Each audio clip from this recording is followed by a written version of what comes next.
The sun hung low over Forward Operating Base Phoenix, painting the Afghan desert in shades of amber and rust. Inside the crowded mess hall, the clatter of metal trays and tired conversations filled the air with a peculiar kind of comfort. For most soldiers stationed here, this was the one place where the weight of war lifted, if only for 30 minutes. Emma Rousseau moved through the serving line with quiet efficiency, her flight suit bearing the insignia of a Navy helicopter pilot. 3 months into her deployment, she had learned to navigate the base with her head down and her focus sharp. The stares came regardless. Being one of only 4 women assigned to this forward position meant unwanted attention was simply part of the landscape, like the dust storms that rolled through every afternoon. But tonight felt different. The whispers carried an edge she recognized from her previous life, the one buried deep in her classified file. Emma's instincts, honed through years of training most people on this base knew nothing about, began sending quiet warnings through her system. She chose a table in the corner, positioning herself with her back to the wall. Old habits. Her mind drifted to tomorrow's supply, run into the mountain passes. A routine mission she had flown dozens of times. The intelligence reports suggested increased activity in the region, but nothing her team couldn't handle. The scraping of chairs pulled her back to the present. Staff Sergeant Jake Morrison approached with 3 of his squad mates fanning out behind him. Emma knew Jake by reputation. He ran one of the special reconnaissance teams, the kind of soldier who wore his toughness like armor and expected everyone else to acknowledge it. "Lieutenant Rousseau," Jake said, his voice carrying across the suddenly quieter room. "We were just having a discussion about uniform standards." Emma set down her fork, her body language casual, but her awareness heightened. She tracked each man's position, noting the way Jake's right hand stayed behind his back. "That so, Sergeant?" "Yeah, see? Some of us think the women's uniforms could use some adjustments," his companion snickered. "Maybe make them a bit more appropriate for your actual capabilities around here." Other soldiers watched, but didn't intervene. Emma had seen this pattern before, during her time with the Special Activities Division, before her transfer to aviation. Men who measured their worth by diminishing others. She kept her voice level. "I wasn't aware you joined the Uniform Review Board, Morrison." "Just taking initiative," he replied, revealing a tactical knife from behind his back. His grin widened. "Thought maybe we could help you remember your place. Make your uniform a little more feminine." What Jake Morrison didn't know, what almost no one at FOB Phoenix knew except Colonel Webb, was that Emma Rousseau hadn't always been a pilot. Before she ever touched helicopter controls, she had spent 18 months embedded with Naval Special Warfare Development Group. Her file contained pages of redacted operations, missions alongside operators whose names never appeared in official records. Her aviation certification had come later, a carefully constructed cover for skills the Navy preferred to keep hidden. As Jake lunged forward to grab her collar, intending what he considered a harmless prank to cut her uniform in front of everyone, Emma's body responded with reflexes that bypassed conscious thought. Her left hand intercepted his wrist mid-motion, while her right hand struck precisely at his elbow joint. The knife tumbled from his suddenly nerveless fingers as she redirected his momentum, using his own weight against him. In less than 3 seconds, Jake found himself face down on the metal table, his arm secured behind his back in a joint lock that sent waves of pain through his shoulder. His 3 friends stood frozen, their brains still processing what their eyes had just witnessed. The mess hall fell completely silent. Even the kitchen staff stopped moving. Emma applied just enough pressure to ensure Jake understood his position without causing permanent damage. "Wrong choice, Morrison," she said quietly, her voice steady. She released him and retrieved the knife from the floor, sliding it across the table away from both of them. "Lieutenant Rousseau." The commanding voice cut through the tension.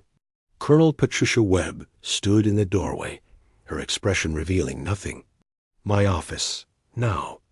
Emma followed the colonel out, leaving behind a room full of stunned faces and rising whispers. She knew her carefully maintained cover had just shattered.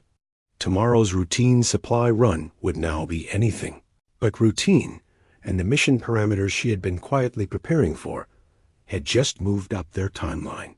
Colonel Webb's office smelled of strong coffee and old paper. She closed the door, shutting out the bass noise, and studied Emma with the calculating gaze of someone who had read the complete, unredacted version of her file. That was not exactly keeping a low profile, Lieutenant. No excuse. Ma'am. Emma stood at attention, knowing what came next. Webb pulled a red folder from her desk safe, the kind of folder that meant classified operations and dangerous work. Your cover was going to break eventually. The question was when. She opened the folder, revealing satellite imagery and intelligence reports.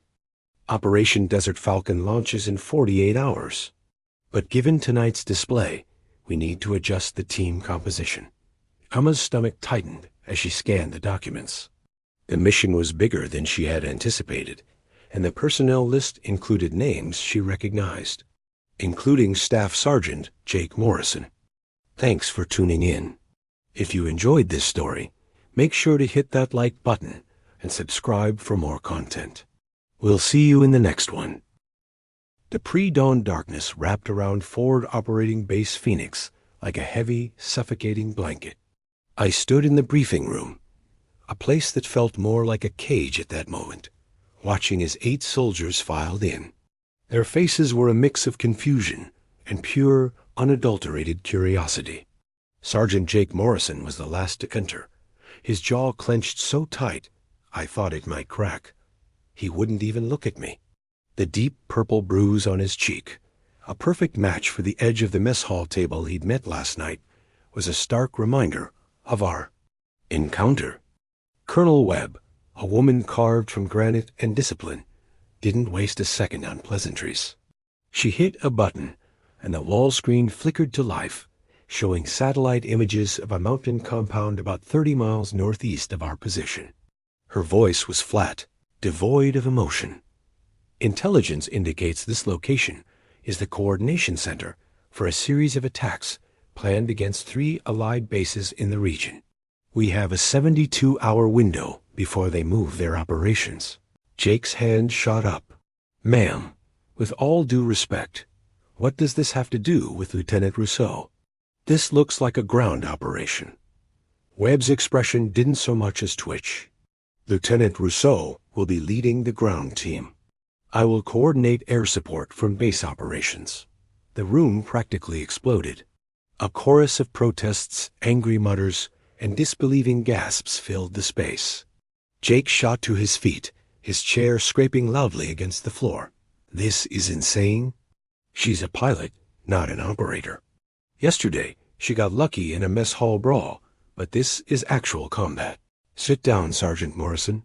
Webb's voice cut through the noise like a shard of steel. She brought up my service record on the screen. Most of it was a sea of black redaction bars, huge chunks of my history hidden from view. What you don't know about Lieutenant Rousseau could fill several classified volumes. Her qualifications exceed those of every single person in this room, including my own.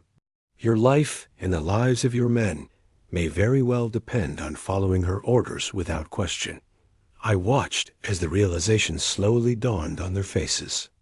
I saw Jake's expression morph, shifting from raw anger to deep confusion, and then to something that almost looked like understanding. This was a man who had spent years proving himself in the brutal world of special operations, earning every skill and certification through his own blood and sweat. The idea that someone me had been hiding those same capabilities, maybe even more, was clearly shaking his entire world. The briefing carried on for another hour. I laid out the mission parameters, my voice steady, the words flowing with the precision of someone who had done this 100 times before. The plan was simple on paper. We'd insert via 2 helicopters at 0300 hours, approach the compound on foot, gather intel, and get out before dawn. Simple on paper, but deadly in execution. Later, as the team was gearing up in the armory, The smell of gun oil and nervous energy thick in the air, Jake approached me. His voice was low, meant for my ears alone. "I owe you an apology for last night. I didn't look up from my weapon." "Save it for after the mission," I said, my hands moving automatically, checking the action. "Right now, I need you focused, not guilty." "Fair enough." He paused for a beat. "But for what it's worth, I've been running operations for 6 years. If Colonel Webb says you're qualified, I'll follow your lead." Finally, I met his eyes. "I don't need your faith, Morrison. I need your training and your experience. This mission is bigger than our egos or some hurt feelings. People are going to die if we fail." The helicopters lifted off at 0300, exactly on schedule. I sat in the open door, the wind whipping at my face, watching the desert landscape blur into a palette of gray and black beneath us. The familiar rush of adrenaline surged through me, sharpening every sense. This was it. This was what I had been trained for, what all those brutal, soul-crushing months of preparation had been for. We touched down 10 miles from the target, landing silently in a dry riverbed. The helicopters were ghosts, melting back into the night, leaving the 12 of us utterly alone in hostile territory. I gave the signal, and the team moved out, spreading into a tactical formation designed to counter threats from any direction. 4 miles into our approach, my radio crackled. Not with a voice, but with a wall of static, where there should have been crystal-clear communication. I raised a clenched fist, the signal to halt. The column froze. I frantically switched frequencies, tried the backup channels. Nothing. Just a blanket of electronic interference. "We're jammed," I whispered to Jake, who had silently moved up beside me. "Someone knows we're here." In the pale moonlight, I saw his face lose its color. "How is that possible?" This mission was strictly need to know. My mind was racing, sifting through possibilities, each one darker and more terrifying than the last. "Split the team," I ordered. "You take Alpha Squad and continue to the compound from the west. I'll take Bravo and approach from the south. If one team is compromised, the other might still complete the mission." Jake nodded, but his eyes were full of questions he knew better than to ask. As our squad separated, my eyes caught movement on a distant ridge. Headlights. At least 4 vehicles, moving with a chilling sense of purpose directly toward our position. This wasn't a random patrol. This was a response. This was a trap. Suddenly, the night shattered. The sound of gunfire erupted from the direction of Alpha Squad. My heart hammered against my ribs. I made a split-second decision, yelling a new command, redirecting my team toward the fight instead of the compound. We found Jake's squad pinned down in a rocky outcrop, taking heavy, accurate fire from a well-positioned enemy force. But it wasn't the ambush that sent a spike of ice through my veins. It was the enemy's equipment. American tactical gear, military-grade weapons. Their movements were coordinated, professional, a mirror of our own training. These weren't insurgents. These were soldiers. I positioned my team on their flank, and we opened fire. The element of surprise bought us precious seconds. The ambushers scattered, scrambling for cover behind their vehicles. In the brief lull that followed, I pulled Jake behind a large boulder. "Look at their gear," I hissed, my voice tight. "Look at how they move." Jake's face showed the same sick realization that was churning in my gut. That's American tactical doctrine. Those are our patterns. Then, through my rifle scope, I saw something that made my heart stop cold. Among the enemy forces, calmly directing the attack with terrifying precision, stood Lieutenant Marcus Chun. I had served with Chun 2 years ago. He had been declared killed in action 8 months prior during a mission in Syria. "We've got a much bigger problem," I said, handing the binoculars to Jake. "Third vehicle from the left." The one giving the orders. Jake looked, then looked again, his face draining of what little color was left. That's not possible. "Chun is dead." I saw the casualty report myself. Apparently, he got better. My mind was spinning, trying to process the horrifying implications. A dead American officer leading an ambush with American equipment against an American team. Someone high up in our own command structure had set us up. Someone with resources and access at a level that was truly terrifying. Our radios crackled to life again, but this time it was a clear voice. It was Chun's voice, calm, almost friendly. "Emma Rousseau, I should have known they'd send you. Tell me, does Colonel Webb know she sent you all into a kill box, or is she part of this too?" I didn't respond, but my silence was the only answer Jake needed for his unspoken question. Trust no one had just become our most important operating principle. "Your extraction point is compromised," Chun's voice continued, casual, as if he were ordering a coffee. "Your air support has been redirected. You're all alone out here, Emma, and you have two choices. Surrender, and I promise you'll simply disappear. Or fight and die here in the next 30 minutes. Either way, the attack on your base proceeds as planned. You've already lost." I looked at Jake, saw the fear and the raw determination at war in his eyes. And in that moment, I made a decision that went against every protocol, every rule in the book. We're not retreating, and we're not surrendering. We're going straight into that compound. It's the last place they'll ever expect us to go. "That's suicide," Jake breathed, the word hanging in the air between us. I ejected my spent magazine and slammed a fresh one home. "No," I said, locking eyes with him. "That's our only shot at finding out who's really running this operation. And it's the only chance we have to warn the base before hundreds of people die." I keyed my radio to our team's frequency, my voice ringing with a conviction I wasn't sure I felt. "All units were moving to the compound. Stay tight, stay smart, and trust your training. We're not done yet."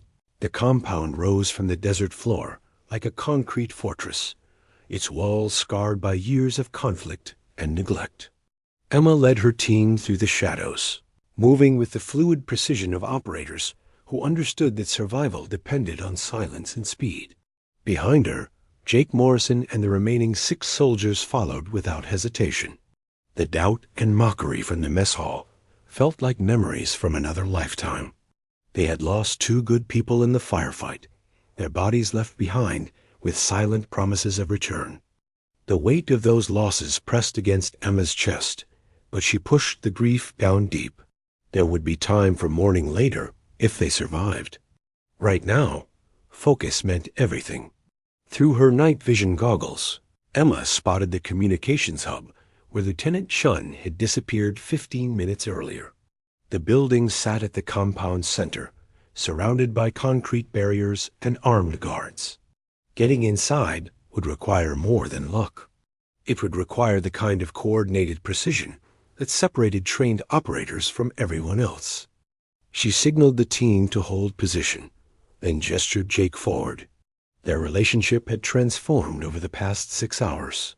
The sergeant who had tried to humiliate her now watched her with respect earned through fire and blood. "We breach in 3 minutes," she whispered. 2 guards at the entrance, unknown hostiles inside. "Fast and quiet," Jake nodded, his face streaked with dust and sweat. "I've got your 6. A simple statement carried the weight of absolute commitment. Whatever had existed between them before no longer mattered. Out here, trust was the only currency that held value. Emma glanced at the rest of her team. Young faces aged by combat, eyes that had seen friends fall, hands that still gripped their weapons with steady determination. "This is what we trained for," she said quietly. "Not for glory or recognition, but because people back home are counting on us to stand between them and danger. Those people at our base, sleeping right now, trusting that we've got them covered. That's why we're here." The words were simple, lacking any dramatic flourish, but she saw them land, saw shoulders straighten and resolve harden. Leadership was not about grand speeches. It was about reminding people why they had chosen to serve in the first place. They moved as one organism, flowing through the compound's defenses like water finding cracks in stone. Two guards dropped silently, never knowing what hit them. Emma breached the communications hub door with Jake at her side, their movements synchronized through instinct and training. Inside, Lieutenant Chun hunched over radio equipment, coordinating what sounded like final attack preparations. His shock at seeing them gave Emma the fraction of a second she needed. Her weapon centered on his chest. "Hands where I can see them, Marcus." Chun's surprise melted into something like admiration. "You always were the best student, Emma. Murphy used to say you had instincts that couldn't be taught." He raised his hand slowly. "But you are too late. The attack launches in 15 minutes. Nothing you do here changes that." Jake moved to secure Chun, while Emma accessed the communications equipment. Her fingers flew across the controls, bypassing security protocols she had learned during her classified training. "Why, Marcus? You were one of the good ones." "Was I?" Chun's laugh held bitter edges. "I was expendable, just like you. Just like everyone they send out here while politicians negotiate contracts and oil rights. I died 8 months ago, Emma. Really died. They left us behind and covered it up. Everything I believed in was a lie." Emma's hands never stopped working as she established a connection to Phobe Phoenix, rooting around the jamming frequency. "So you became the thing you hated? You're going to kill hundreds of soldiers because you're angry?" "I'm going to make them pay attention," Shun said. "Make them understand that we're not pieces on their chessboard." The radio crackled to life. Colonel Webb's voice came through, tense with urgency. "Rousseau, this is base command. We've been trying to reach you for 2 hours." Emma spoke quickly, relaying intelligence about the planned attack, the insider involvement, the compromised communications. As she talked, she downloaded files from Chun's computer, evidence that would expose whoever had orchestrated this betrayal. Chun's hand moved suddenly toward a device on his belt. Jake saw it first, tackling him to the ground as Chun's fingers found the detonator. "It's rigged!" Jake shouted. "The whole building is wired. Get out." Emma grabbed the downloaded files and Chun's communication logs. She looked at Jake, who had Chun pinned beneath him, and saw the understanding pass between them. Jake was not letting go. If he released Chun, the detonator would trigger immediately. If he held on, Emma might have time to escape and complete the mission. "Go," Jake said, his voice steady despite the fear in his eyes. "Tell them what really happened here. Tell them about all of us. Morrison, that's an order. Let him go and run." "With respect, Lieutenant, no." Jake's grip tightened on Chun. "You taught us tonight that some things matter more than following orders. Some things are worth the cost." Emma felt something break inside her chest, but she could not let it show. Could not let Jake's sacrifice be wasted on hesitation. "You're a good man, Jake Morrison. Better than you knew. Just tell my team I finally figured out what real strength looks like." His eyes held hers. "Now go save those people." Emma ran, her feet pounding against concrete as she burst from the building.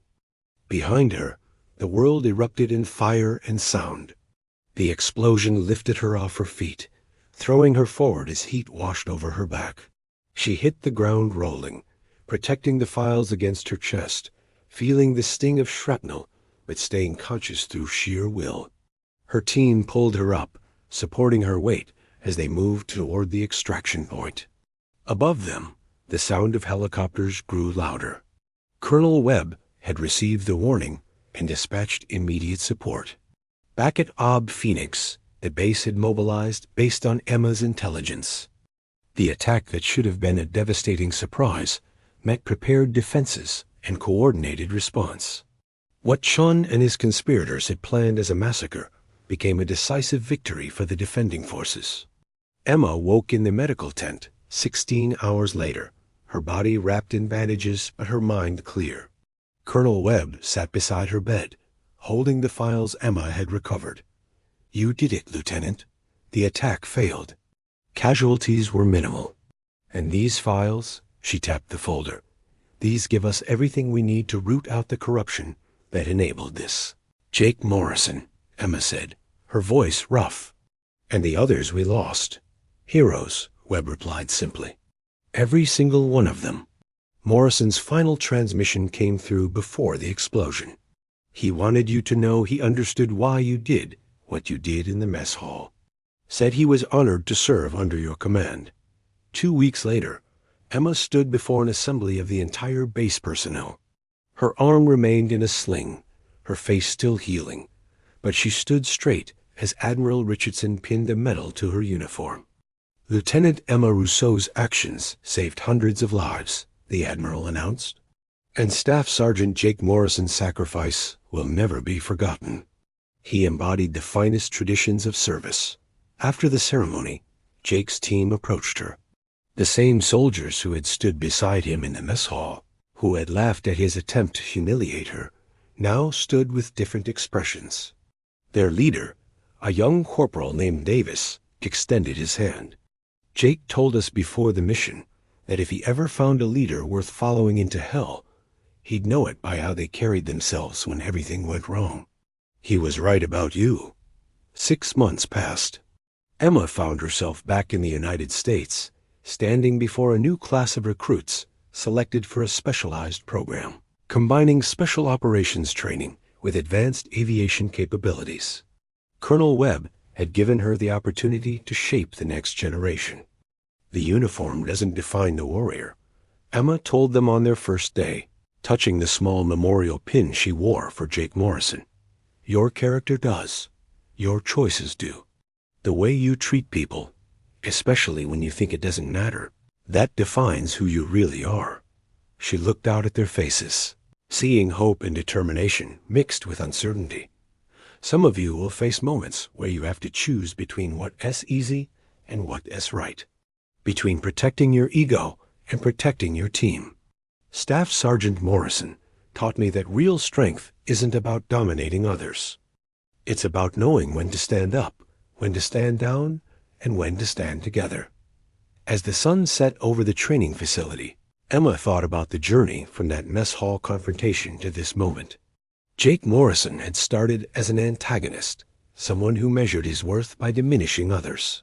But when faced with impossible choices, he had discovered something deeper within himself.